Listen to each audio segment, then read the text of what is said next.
सबों को जय मसीह की। जय मसीह की। जय मसीह की। और प्रभु का धन्यवाद देती हूँ आज के सुंदर दिन के लिए कि एक बार फिर से उसने हमें जीवितों की पृथ्वी पर रखा और हमें सुरक्षित रखा।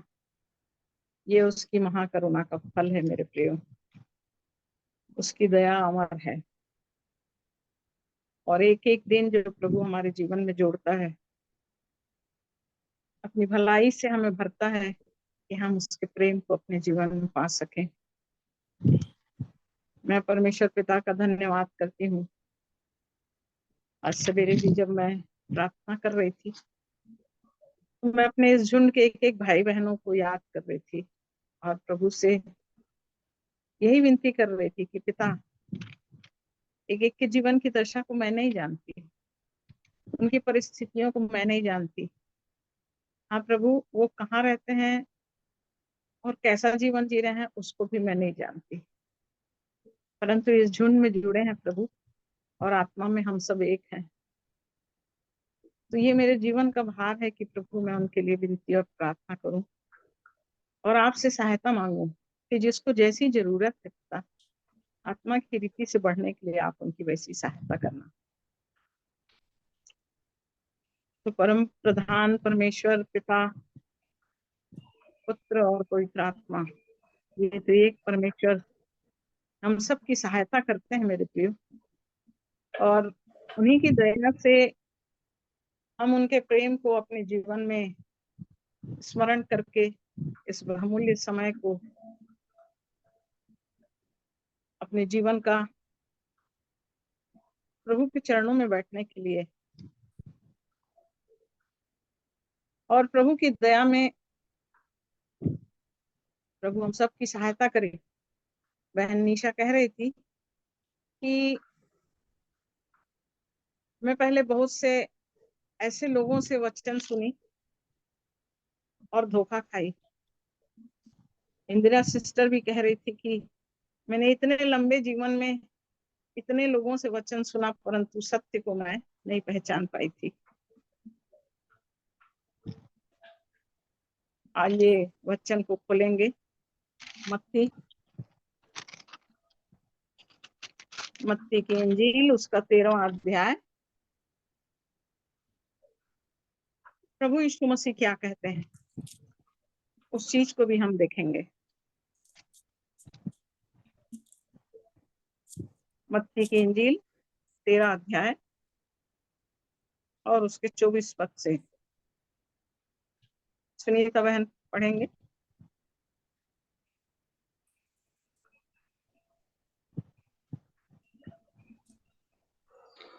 मत्ती रचित सुसमाचार उसका 13 अध्याय और 24 वचन से पढ़ लूंगी मैं। यीशु ने उन्हें एक और दृष्टांत दिया। स्वर्ग का राज्य उस मनुष्य के समान है जिसने अपने खेत में अच्छा बीज बोया, पर जब लोग सो रहे थे तो उसका शत्रु आकर गेहूं के बीज, जंगली बीज बोकर चला गया। जब अंकुर निकले और बालें लगी तो जंगली दाने के पौधे भी दिखाई दिए। इस पर गृहस्थ के दासों ने आकर उससे कहा, हे स्वामी, क्या तूने अपने खेत में अच्छा बीज न बोया था? फिर जंगली दाने के पौधे उसमें कहाँ से आए? उसने उससे कहा, यह किसी शत्रु का काम है। दासों ने उससे कहा, क्या तेरी इच्छा है कि हम जाकर उसको बटोर लें? उसने कहा, नहीं, ऐसा ना हो कि जंगली दाने के पौधे बटोरते हुए तुम उसके साथ गेहूं भी उखाड़ लो। कटनी तक दोनों को एक साथ बढ़ने दो, और कटनी के समय मैं काटने वालों से कहूंगा कि पहले जंगली दाने के पौधे बटोर कर जलाने के लिए उनके गट्ठे बांध लो और गेहूं को मेरे खत्ते में इकट्ठा करो।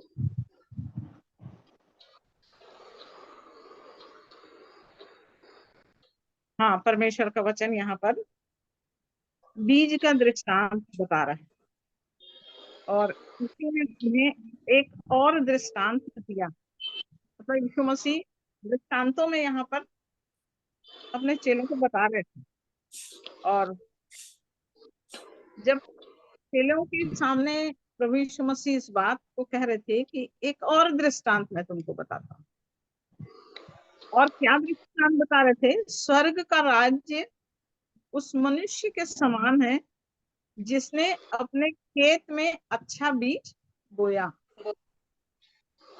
उसने कैसा बीज बोया? अच्छा बीज बोया।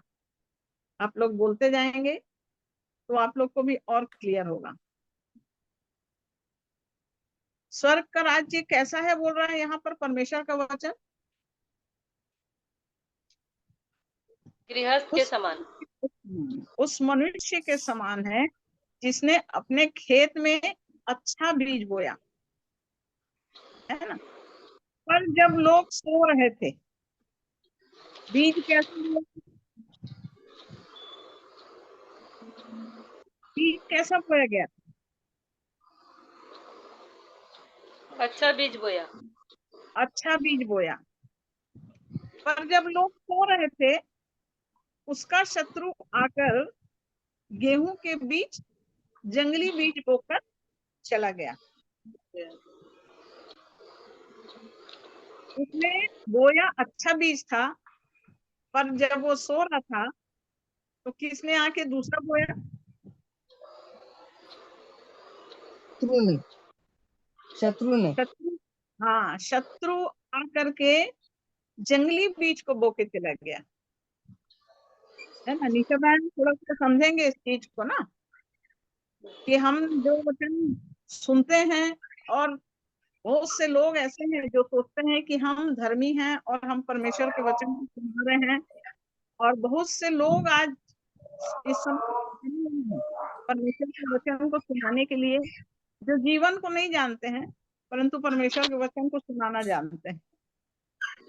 इस बात को बहुत अच्छे से समझ लीजिए, इस वचन के द्वारा आपको समझ में आएगा ये बात। पर जब लोग सो रहे थे, उसका शत्रु आकर गेहूं के बीच जंगली बीज बोकर चला गया। जब अंकुर निकले और बालें लगी तो जंगली दाने के पौधे भी दिखाई दिए। अब बोया गया तो अच्छा बीज था, पर शत्रु आके जंगली बीज को बो दिया, और जब अंकुर निकला और बालें लगी तो जंगली दाने के भी पौधे दिखाई दिए। ये जंगली दाना कौन बो रहा है? शैतान। शैतान, शत्रु बो रहा है इसको। इस पर गृहस्थ के दासों ने आकर उससे कहा, हे स्वामी, क्या तूने अपने खेत में अच्छा बीज ना बोया था? जब जंगली दाने दिखाई दे रहे हैं, तब यहाँ पर गृहस्थ आके कह रहा है अपने स्वामी से कि क्या तूने अपने खेत में अच्छा बीज ना बोया था? फिर जंगली दाने के पौधे उसमें कहाँ से आ गए? ये बोने वाले को नहीं मालूम कि जंगली दाना कहाँ से आ गया। जंगली दाना बोने वाला उसका शत्रु है,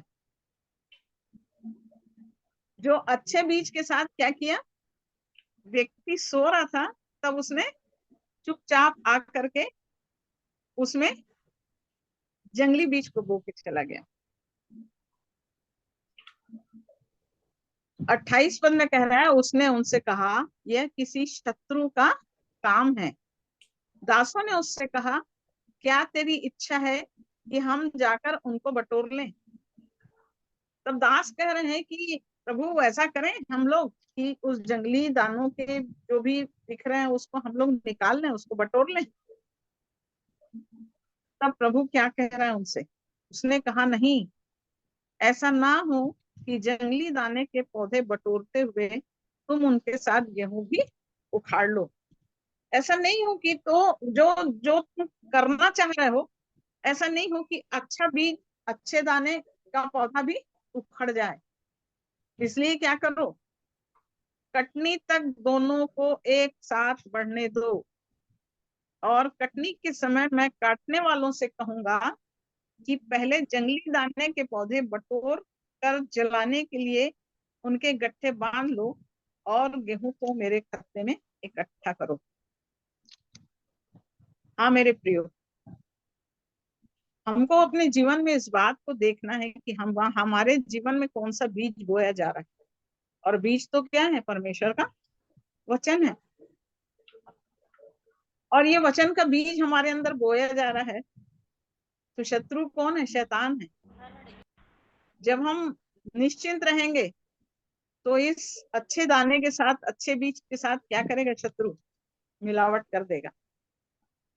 हमको पता नहीं चलेगा, हमको समझ नहीं आएगा, और हम तो सोचेंगे कि इतना बढ़िया वचन बता रहा है, इन्होंने तो इतना अच्छा वचन बोला है। परंतु वचन में जीवन की बात नहीं होगी। और यहाँ पर इसी बात को कह रहा है, और प्रभु कह रहा है यहाँ पर कि इसको रहने देना। तुम जंगली दाने के पौधे बटोरते हुए उनके साथ गेहूं भी उखाड़ ना लो। और तब प्रभु का वचन कह रहा है कि जब ये कटनी के समय तक, कब तक बढ़ने देना है? कटनी के समय तक। एक व्यक्ति का आत्मिक जीवन और एक व्यक्ति का संसारिक जीवन,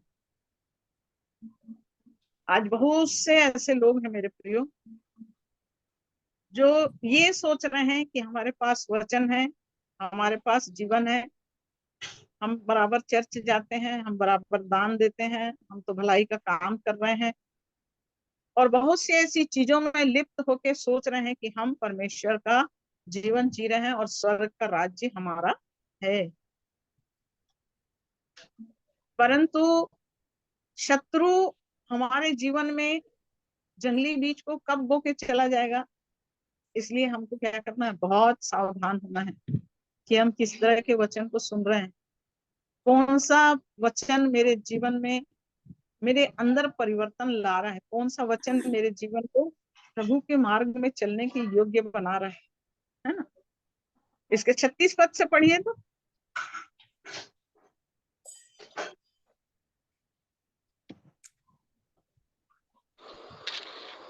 तब वह भीड़ को छोड़कर घर में आया और उसके चेलों ने उसके पास आकर कहा, खेत के जंगली दाने का दृष्टांत हमें समझा दे।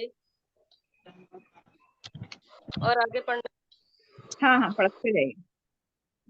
उसने उसको उत्तर दिया, अच्छे बीज का बोने वाला मनुष्य का पुत्र है, खेत संसार है, अच्छा बीज राज्य की संतान और जंगली बीज दुष्ट की संतान है।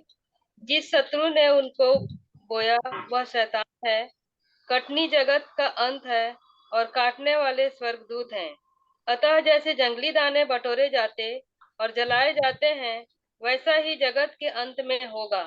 मनुष्य का पुत्र अपने स्वर्गदूतों को भेजेगा और वे उसके राज्य में से ठोकर के कारणों को और कुकर्म करने वालों को इकट्ठा करेंगे और उन्हें आग के कुंड में डालेंगे, जहां रोना और दांत पीसना होगा। उस समय धर्मी अपने पिता के राज्य में सूर्य के समान चमकेंगे। जिसके कान हो वह सुन ले। जिसके कान हो वह सुन ले। और यहाँ पर जंगली दाने का दृष्टांत हमें समझा दे करके चेले प्रभु को कह रहे हैं, और तब प्रभु है जो उनको उत्तर दे रहा है।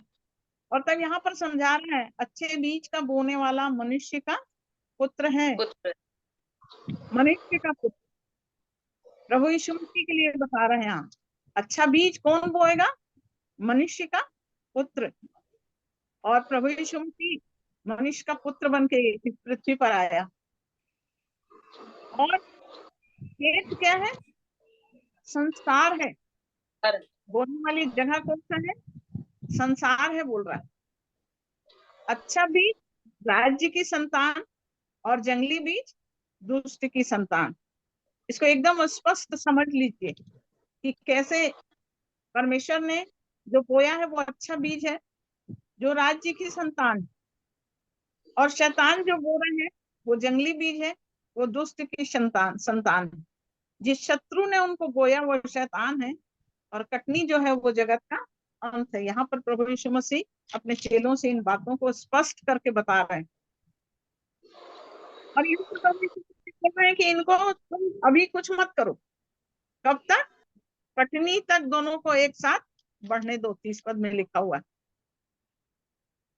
तो जंगली बीज भी क्या करेगा? बढ़ेगा, और अच्छा बीज भी बढ़ेगा। अर्थात आत्मा का जीवन जो है वो भी बढ़ेगा, और संसार का जीवन है वो भी बढ़ेगा। और ये दशा जो कह रहा है प्रभु, कटनी जगत का अंत है, और काटने वाला कौन है? स्वर्गदूत। अतः जैसे जंगली दाने बटोरे जाते और जलाए जाते हैं, वैसा ही जगत के अंत में होगा। अभी चलने दो, जैसा जीवन चल रहा है, जो जैसा विश्वास कर रहा है उसको वैसा विश्वास करने दो। जिसके पास सत्य नहीं है, बिना सत्य के वो सोच रहा है कि मैं प्रभु के पीछे चल रहा हूँ, चलने दो। प्रभु बोल रहा है जैसा है वैसा चलने दो। लेकिन एक समय आएगा, कटनी का समय, और कटनी का समय जब आएगा तो पहले कौन से दाने को बटोरेगा? जंगली को बटोरेगा। सब ठोकर के कारणों को और कुकर्म करने वालों को इकट्ठा करेंगे और उन्हें आग के कुंड में डालेंगे, जहां रोना और दांत पीसना होगा। आज बहुत से लोग इस बात को नहीं समझ पा रहे हैं। आज वो सोच रहे हैं, मैंने अपने जीवन में देखा है मेरे प्रियो, बहुत लोग प्रार्थना करते हैं, दुआ करते हैं, वचन का सुसमाचार का प्रचार करते हैं, बड़ी बड़ी सभाओं को लेते हैं, बड़ी बड़ी मीटिंगें चलाते हैं, और यहाँ तक मैंने देखा कि बहुत लोग उनके पास प्रार्थना के लिए फोन कर करके प्रार्थना करने के लिए बोलते हैं। और जब सुनो गवाही तो ऐसा लगता है कि हमसे ज्यादा काम वो कर रहे हैं। परंतु हम कैसे पहचानेंगे राज्य की संतान कौन है? कौन है गेहूं का दाना?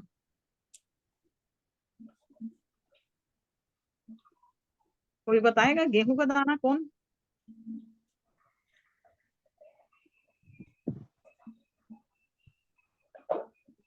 प्रभु यीशु मसीह। प्रभु यीशु मसीह गेहूं का दाना है। जब तक गेहूं का दाना मर नहीं जाएगा तब तक वो फल नहीं लाएगा। तो जंगली बीज बो के हम सोचेंगे कि हम फलवंत जीवन को पालेंगे, तो मेरे प्रियो ये कभी संभव नहीं। जंगली बीज से कभी भी आप अपने पिता के राज्य में नहीं पहुंच पाएंगे। गेहूं का दाना बनना है तो मरने का जीवन होना है। जब तक मरने का जीवन नहीं होगा तो हम वो अच्छे बीज के समान अपने जीवन में बटोरे जाने के लिए नहीं तैयार होंगे। हमको बटोरे जाने के लिए अपने जीवन को तैयार करना है, तो हमको इस चीज को अपने जीवन में जांचना है कि मैं गेहूं का दाना हूं कि नहीं हूं। सिर्फ गेहूं का दाना ही बटोरा जाएगा, है ना। यहाँ पर लिखा हुआ है 30 पद में, कटनी तक दोनों को साथ बढ़ने दो, और कटनी के समय मैं काटने वालों से कहूंगा कि पहले जंगली दाने के पौधे बटोर कर जलाने के लिए उनके गट्ठे बांध दो, और गेहूं को मेरे खत्ते में इकट्ठा करो। जंगली दाने का पौधा होगा तो जलाने के लिए है। और यहाँ भी वचन में कह रहा है कि 41 पद में, मनुष्य का पुत्र अपने शब्दों भेजेगा और वे इसके राज्य में से सब ठोकर के कारणों को और कुकर्म करने वालों को इकट्ठा करेंगे और उन्हें आग के कुंड में डालेंगे, जहाँ रोना और दांत पीसना होगा। यह हमारे जीवन के लिए बड़ी चेतावनी का विषय है कि हम कौन सा बीज है, हम कौन सा दाना है। हम जंगली दाने की तरह तो नहीं बढ़ रहे हैं। हमारा जीवन निश्चिंतता में तो नहीं बढ़ रहा है, क्योंकि निश्चिंतता में बढ़ रहे हैं। जब हम निश्चिंत रहेंगे मेरे प्रिय, तो शत्रु क्या करेगा? वो जंगली दाने को ही बोएगा और हम समझ नहीं पाएंगे अपने जीवन। परंतु प्रभु यीशु मसीह के उस बीज को, जो अच्छा बीज हमारे जीवन में, यदि अच्छा बीज बोया जा रहा है, और अच्छा बीज इसलिए मैं कहूंगी कि प्रेरिताई की छाप जो हमारे भाइयों के जीवन में प्रभु ने दिया है, उस अच्छे बीज को हमारे बीच में बोने के लिए वो बहुत अथक मेहनत कर रहे हैं, प्रयास कर रहे हैं। और जब भी आशीष भाई, पंकज भाई ये जुड़ते हैं, शेखर भाई जुड़ते हैं तो वो अच्छे बीज को हमारे अंदर डालने के लिए कार्य करते हैं। परमेश्वर के वचन की उन गंभीर बातों को, उन भेद भरी बातों को, कि हमको अपने जीवन को कैसे प्रभु के राज्य के लिए अपने आप को तैयार करना है। और प्रभु के राज्य में सिर्फ गेहूं का दाना जाएगा मेरे प्रियो, दूसरा दाना नहीं जाएगा। इसलिए हमको इस चीज को अपने जीवन में ध्यान करना है। और 43 पद में कहता है, उस समय धर्मी अपने पिता के राज्य में सूर्य के समान चमकेंगे, जिनके कान हो वो सुन ले। तो प्रभु हमारे जीवन में अद्भुत रीति से हमारे इन भाइयों को दिया है कि हम उस गेहूं के दाने को अपने जीवन में बटोर लें। उस गेहूं के दाने को हम अपने जीवन में गेहूं के दाने के समान बन जाएं। प्रेरितों के काम 3 और उसके 19 पद को पढ़िए।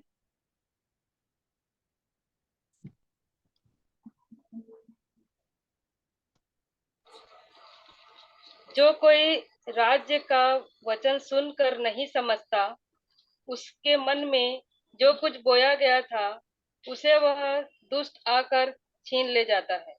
और वही है जो मार्ग के किनारे बोया गया था और जो पथरीली भूमि पर बोया गया था। यह वह है जो वचन सुनकर तुरंत आनंद के साथ मान लेता है, पर अपने में जड़ न रखने के कारण वह थोड़े ही दिन का है। और जब वचन के कारण क्लेश या उपद्रव होता है तो तुरंत ठोकर खाता है। जो देखिए, जो झाड़ियों में राज्य का वचन सुनकर नहीं समझता, उसके मन में जो कुछ बोया गया था उसे वह दुष्ट आकर छीन ले जाता है। यह वही है जो मार्ग के किनारे बोया गया था। अब हमको ये भी देखना है कि हम कहाँ बोए गए हैं। यदि मार्ग के किनारे वो बीज बोया जा रहा है मेरे प्रियो, जो बहुत ही आशीषित वचन हमारे जीवन में मिल तो रहा है, परंतु हमारे जीवन में हम कहाँ पर उसको बो रहे हैं, है ना। हमको बोना कहाँ है, अपने मन के भीतर में बोना है। अच्छा बीज अच्छी जगह में, अच्छी भूमि में बोना है ना। अब यहाँ पर जो भूमि के बारे में बताया गया है, यहाँ लिख रहा है कि राज्य का वचन सुनकर नहीं समझता। आज जो वचन सुनाया जा रहा है, यदि हम उसको नहीं समझ पाएंगे तो जो कुछ बोया गया था उसे वो दुष्ट आकर छीन लेगा। यदि हम सुन रहे हैं और सुनने के बाद यदि हमारे जीवन में परिवर्तन नहीं आया, तो ये वचन हमारे जीवन के लिए लिखा गया है मेरे प्रियो, कि वो दुष्ट आकर छीन ले जाता है। और ये कैसा है, ये वही है जो मार्ग के किनारे बोया गया था, और जो पथरीली भूमि पर बोया गया, यह वह है जो वचन सुनकर तुरंत आनंद के साथ मान लेता है। ये दूसरी भूमि है, ये दूसरी भूमि है जिसमें बोया गया, वचन को सुना, सुनने से आनंदित हुआ,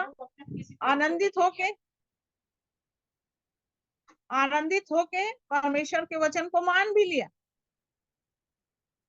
परंतु क्या बोल रहा है, पर अपने में जड़ ना रखने के कारण वह थोड़े ही दिन का है, और जब वचन के कारण क्लेश या उपद्रव होता है तो तुरंत ठोकर खाता है। सुन तो रहे हैं, वचन तो हमको मिल रहा है, गेहूं का दाना जो बटोरे जाने के लिए बोया गया है, वो वचन तो बोया जा रहा है। परंतु यहाँ वचन यदि हमारे जीवन में जड़ नहीं पकड़ रहा है, तो वचन जैसे ही क्लेश या उपद्रव आएगा, हम ठोकर खाएंगे और वो वचन हमारे जीवन से समाप्त हो जाएगा।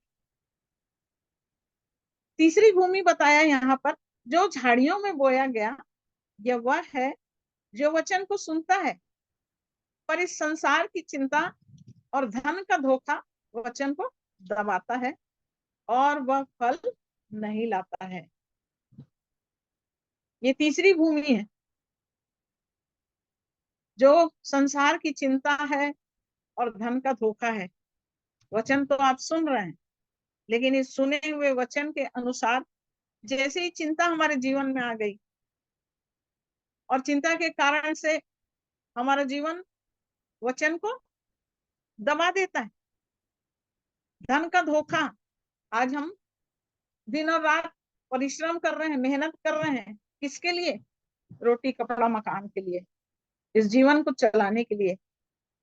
और इस परिश्रम में हम क्या होते हैं, हम इतने चिंतित हो जाते हैं, इतने व्यस्त हो जाते हैं कि ये वचन दब जाता है, ये वचन हमारे जीवन में फलवंत नहीं हो पाता है, और वो फल नहीं लाता, बोल रहा।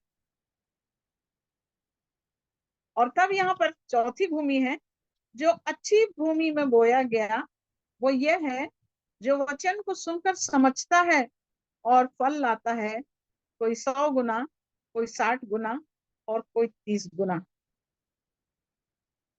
यही मेरी बहन गवाही दे रही थी कि जब आशीष भाई ने बताना चालू किया तो हमने सत्य वचन को जाना, अपने जीवन में सच्चाई को जाना, और आज ये वचन सुन के हमारे जीवन में ये काम हुआ कि हम अब तक जो सुन रहे थे, अब तक जो जीवन जी रहे थे, वो तो बिल्कुल दूसरा ही जीवन।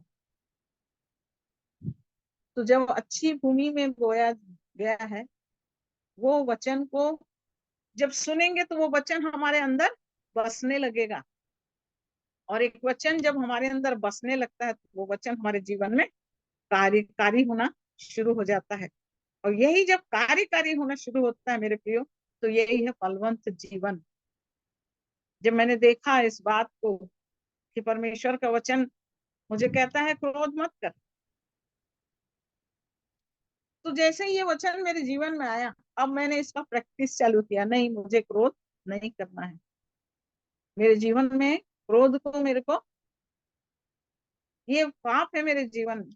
अब इस वचन के द्वारा मैं जब सचेत होती जाऊंगी, तब मेरे प्रिय समय आएगा जब मेरा जीवन क्रोध से जयवंत हो जाएगा। ये प्रभु का अनुग्रह मेरे जीवन में होगा, क्योंकि मैंने वचन पर मन लगाया। जो वचन पर मन लगाता है वो कल्याण पाता है, नीति वचन में लिखा हुआ है। तो हमारी भूमि कौन सी है? हम किस भूमि में अपने जीवन में वचन को सुन रहे हैं? ऐसा तो नहीं मेरे प्रियो कि जो कुछ बोया गया था दुष्टों से छीन के ले जा रहा है, और हम फिर से मार्ग के किनारे वाले भूमि में वचन को डाल रहे हैं। जड़ नहीं पकड़ रहा है पथरीली भूमि में, आनंद से सुनते तो हैं, मानते भी हैं, परंतु जड़ नहीं है। तो वो जड़ नहीं होने के कारण वो थोड़े दिन का रहता है, और फिर क्लेश उपद्रव आता है तो हम फिर से ठोकर खा के उसी दशा में चले जाते हैं। कहीं झाड़ियों में बोया गया और संसार की चिंता और धन का धोखा वचन को दबा देता है और वो फल नहीं लाता है। हम कौन से भूमि में वचन को ग्रहण कर रहे हैं, इस बात को हमको अपने जीवन में पहचानना है। प्रेरितों के काम 3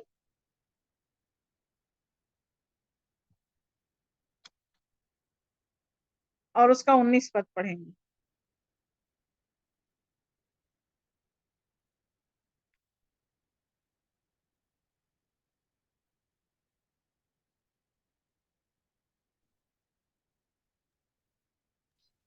इसलिए मन इस फिराओ और लौट आओ कि तुम्हारे पाप मिटाए जाएं, जिससे प्रभु के सम्मुख से विश्रांति के दिन आए। इसलिए क्या करना है? मन मन फिराओ, फिराओ। पहला काम हमको करना है, मन फिराओ और लौट लौट आओ। आओ कहाँ लौटना है हमको? हमको कहाँ परमेश्वर लौटना है? अपने प्रभु के पास हमको प्रभु लौट के के आना है। सम्मुख। बुढ़ाऊ पुत्र किसके पास आया? पिता के पास लौट कर आया। हमको भी अपने पिता के पास लौटना है। कैसे लौटना है? मन फिरा के पिता के पास लौटना है। और जब हम मन फिरा के पिता के पास लौटेंगे तो मेरे प्रभु यहाँ पर प्रभु का वचन कह रहा है कि तुम्हारे पाप मिटाए जाएं, जिससे प्रभु के सन्मुख से विश्रांति के दिन आए। इसलिए आज हमको क्या करना है, मन फिराने की जरूरत है, लौट आने की जरूरत है, ताकि हमारे पाप मिटाए जाएं। पहला यूहन्ना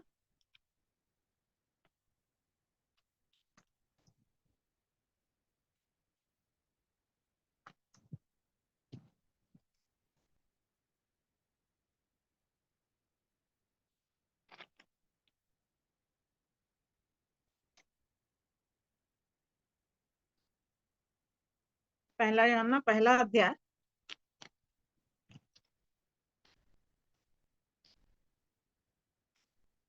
उसके 6 पद से पढ़ेंगे।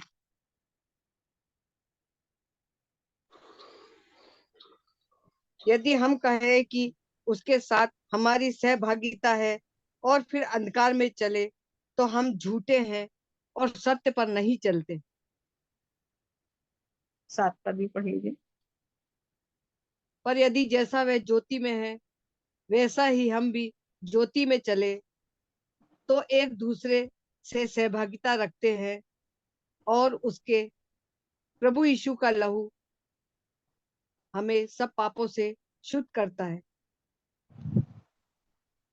हाँ, यहाँ पर कह रहा है, पहला 6वां वचन कह रहा है, यदि हम कहें कि उसके साथ हमारी सहभागिता है और फिर अंधकार में चले तो हम झूठे हैं और सत्य पर नहीं नहीं चलते। चलते। किसके साथ सहभागिता है? यदि आज हम कह रहे हैं कि यीशु मसीह के साथ हमारी सहभागिता है और फिर भी यदि हम अंधकार में चल रहे हैं तो हम क्या हैं? झूठे परमेश्वर हैं, को कह रहा है हम झूठे हैं और सत्य पर नहीं नहीं चलते। चलते।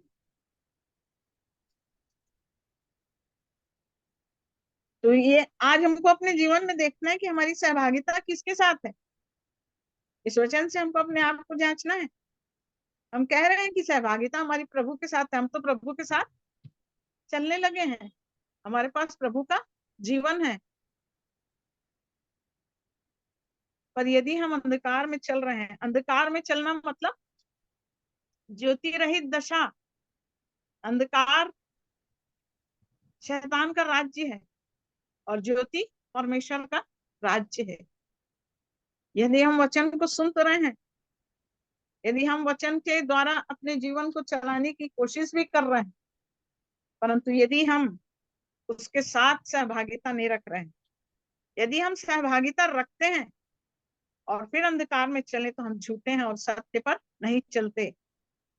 पर 7वें वचन में कह रहा है, पर यदि जैसा वह ज्योति में है वैसे ही हम भी ज्योति में चलें तो एक दूसरे से सहभागिता रखते हैं और उसके पुत्र यीशु का लहू हमें सब पापों से शुद्ध करता है। पर जैसा प्रभु यीशु मसीह ज्योति में है, यदि वैसे ही हम भी ज्योति में चलते हैं तब हम यीशु मसीह के लहू से शुद्ध किए जाते हैं। यदि हम बोलेंगे कि हम ज्योति में चल रहे हैं और सहभागिता हमारी ज्योति के साथ नहीं है, हमको अपने जीवन को इस चीज को जांचना है कि हमारी सहभागिता किसके साथ है। हम अंधकार में हैं या हम ज्योति में हैं? और ज्योति प्रभु यीशु मसीह है। जब तक प्रभु यीशु मसीह की ज्योति हमारे जीवन में नहीं चमकेगी, हमारे जीवन का अंधकार दूर नहीं होगा। 9 पद को पढ़िए। यदि हम अपने पापों को मान ले तो वे हमारे पापों को क्षमा करने और हमें सब अधर्म से शुद्ध करने में विश्वास योग और धर्मी है। हमें यदि हम ज्योति में चल रहे हैं, यदि मेरे प्रियो हम ज्योति में चलेंगे तो हमको हमारा पाप दिखाई देगा। और जब हमारा पाप दिखाई देगा तो 9वें वचन में बोल रहा है कि यदि हम अपने पापों को मान लें, क्या करना है हमको? अपने पापों को मानना मानना, है, अंगीकार करना है। जब अंगीकार तक करना। हम अपने पापों का अंगीकार नहीं करेंगे तो हमारे पापों की क्षमा है क्या? नहीं है। नहीं, हमारे अधर्म से शुद्ध होने के लिए नहीं है। हम अपने अधर्म से शुद्ध नहीं हो सकते जब तक हम मन फिरा के अपने पापों को स्वीकार नहीं करेंगे, तब तक हम अपने प्रभु के साथ चलने के लिए विश्वास योग्य नहीं हो सकते। यदि हम अपने पापों को मान लेते हैं, तभी वो हमारे पापों को क्षमा करने और हमें सब अधर्म से शुद्ध करने में विश्वास योग्य और धर्मी है। 10 पद में पढ़िए। यदि हम कहें कि हमने पाप नहीं किया तो उसे झूठा ठहराते हैं और उसका वचन हम में नहीं है। हाँ मेरे प्रियो, यहाँ कह रहा है कि यदि हम कहें कि हमने पाप नहीं किया तो उसे झूठा ठहराते हैं और उसका वचन हम में नहीं है। बोल रहा है, स्पष्ट कह दे रहा है कि उसका वचन हमारे अंदर नहीं है। नहीं। परंतु 8वें पद में क्या कह रहा है? यदि हम कहें कि हम में कुछ भी पाप नहीं है तो अपने आप को धोखा देते हैं और हम में सत्य नहीं। यदि हम कहें कि हम में कुछ भी पाप नहीं है तो हम क्या करते हैं? हम अपने आप को धोखा देते हैं और हम में सत्य नहीं है। नहीं। इसलिए हमको सहभागिता की जरूरत है। किसके साथ हमारी सहभागिता होना है? यीशु मसीह के साथ। क्योंकि जब तक यीशु मसीह की सहभागिता में नहीं आएंगे, हम अपने पापों को नहीं पहचान सकेंगे। मेरे पापों के लिए उसने कोड़ों की मार सहा है। मेरे पापों के लिए उसने अपने गाल के गलमोज को नोचने के लिए दे दिया है। उसने मेरे लिए निंदा सही है। थूके जाने के लिए उसने अपने आप को दे दिया। ये मेरे पाप हैं, ये मेरे जीवन के पाप है मेरे प्रियो। उसने कांटों का मुकुट अपने सिर पे पहना ताकि मैं अनंत जीवन का मुकुट पा सकूं। उसने अपने छाती को भाले घोंपे जाने के लिए दे दिया कि उससे बहने वाले खून से मेरे पाप धुल जाएं और मैं शुद्ध हो जाऊं।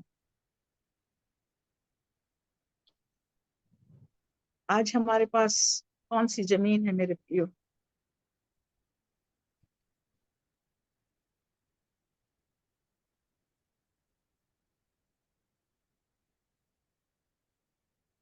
दूसरे अध्याय के पहले पद को पढ़िए।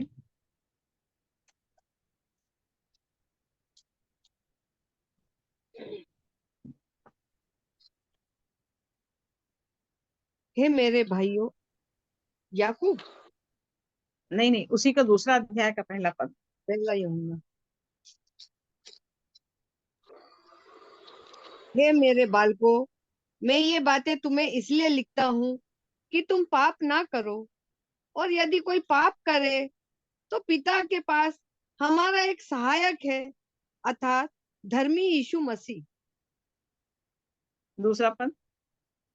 और वही हमारे पापों का प्रायश्चित है, और केवल हमारे ही नहीं वरन सारे जगत के पापों का भी। हाँ मेरे प्रियो, यीशु मसीह हमारे पापों का प्रायश्चित है, और केवल हमारे नहीं वरन सारे जगत के पापों का भी। उसने सारे जगत के पाप को अपनी देह पर ले लिया। यदि हम पाप ना करें और यदि कोई पाप करे तो पिता के पास हमारा एक सहायक है, अर्थात धार्मिक यीशु मसीह। हमको किसको दिया है? हमको यीशु मसीह को दिया है। पिता ने हमको पुत्र को दिया है। वही हमारे पापों का प्रायश्चित है।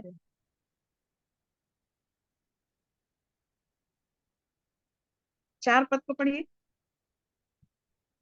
जो कोई ये कहता है मैं उसे जान गया हूँ और उसकी आज्ञाओं को नहीं मानता, वह झूठा है और उसमें सत्य नहीं।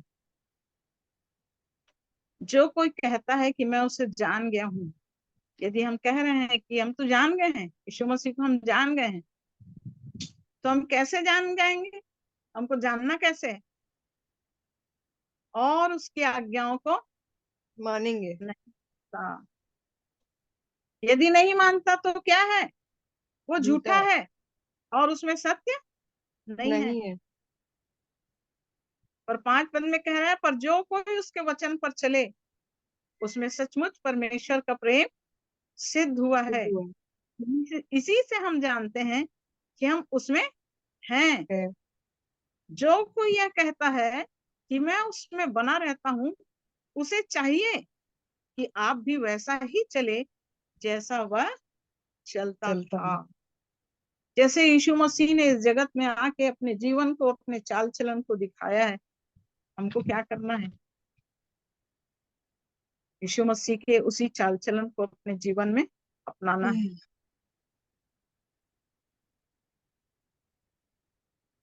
क्योंकि शत्रु बीज बोने के लिए तैयार है मेरे प्रियो।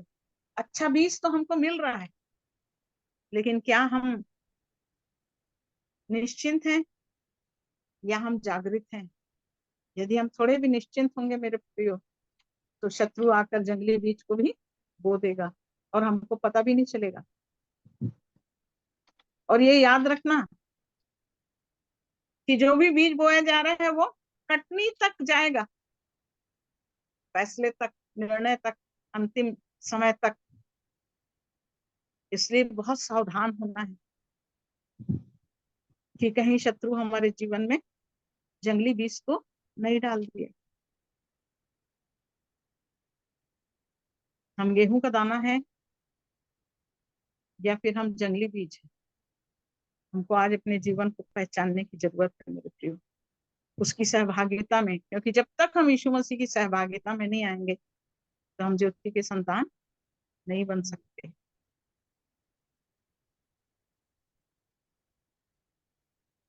तो प्रभु हमारी सहायता करे मेरे प्रियो इन वचनों के द्वारा, कि हम अपने जीवन को जांचें, अपनी दशा को पहचानें, कि जो कुछ हमारे जीवन में परमेश्वर की दया से, ये परमेश्वर पिता का अनुग्रह है मेरे प्रियो, कि आशीष भाई, पंकज भाई जो सत्य वचन को हमारे बीच में भेद की रीति से खोलते हैं, हम उसे यूं ही तो नहीं ले रहे कि हमने सुना और फिर हम थोड़े समय में उसको भूल गए। क्या अच्छी भूमि में हम उस वचन को लेकर के उस स्वर्गीय राज्य तक पहुंचने के लिए उस गेहूं का दाने के समान हम अपने जीवन को तैयार कर रहे हैं।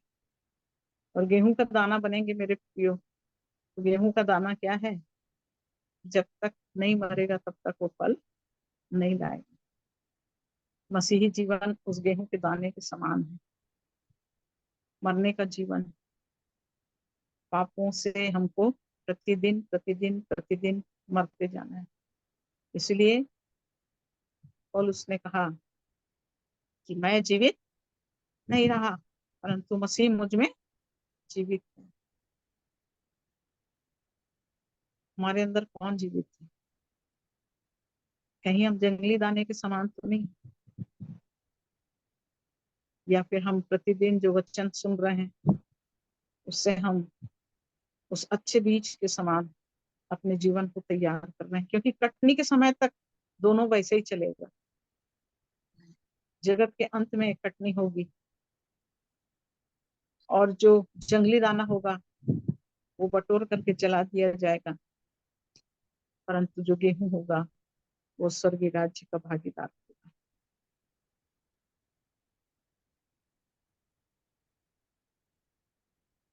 तो हम सब परमेश्वर के वचन से अपने जीवन को जांचे मेरे प्रियो, कि हम कौन सी दशा में हैं, कि हम कैसी जीवन की बातों को अपने अंदर ले रहे हैं, और कैसे हम मन फिराकर अपने पापों की क्षमा को अंगीकार करके प्रतिदिन टूटे हुए मन के साथ जीवन जी रहे हैं, प्रभु के चरणों में बने रहकर अपने आप को जांचते हुए जीवन जी रहे हैं, या फिर हम उस भूमि के समान जो वचन को तो सुना परंतु संसार की चिंता और धन का धोखा वचन को दबा देता है, जो झाड़ियों में बोया गया, झाड़ियों ने उगकर उससे दबा दिया। हम कौन सी भूमि है, आज हमको अपने आप को पहचानने की जरूरत है। तो इस समय हम प्रार्थना में जाएंगे, और जिस किसी को अगुवाई होती है अवश्य प्रार्थना करिए, अपने जीवन को प्रभु के चरणों में समर्पित करिए, ताकि हम सब इस झुंड के एक एक जीवन हम जलाए जाने के लिए नहीं, परंतु उस गेहूं के दाने के समान हम स्वर्ग राज्य में पहुंचाए जाने के लिए तैयार होते चले जाएं। हम सब अपनी आंखों को बंद करें। हम में से जिस किसी को अगुवाई होती है आप जरूर से प्रार्थना करिए, क्योंकि परमेश्वर का वचन कहता है कि यदि आज तुम उसका शब्द सुनो तो अपने मन को कठोर मत करो। इसलिए यदि परमेश्वर का वचन आपके जीवन में बात किया है मेरे प्रियो, हमारे बीच में बहुत से ऐसे प्रिय लोग हैं जो शांत और चुप रहकर सुनते हैं और चले जाते हैं। आप चुप ना रहें, अपने जीवन को खोलें अपने प्रभु के सामने, अपने जीवन को प्रभु के सामने रख दें मेरे प्रियो, क्योंकि जो अपने अपराधों को मान लेता है और उसे छोड़ भी देता है उस पर दया की जाएगी। नीति वचन 28:13 में ये वचन लिखा हुआ है। यदि आज किसी से प्रभु ने बात किया है तो आज आप शांत और चुप मत रहिए, आज अपने मुंह को खोलकर प्रार्थना करिए। आइए प्रार्थना करेंगे।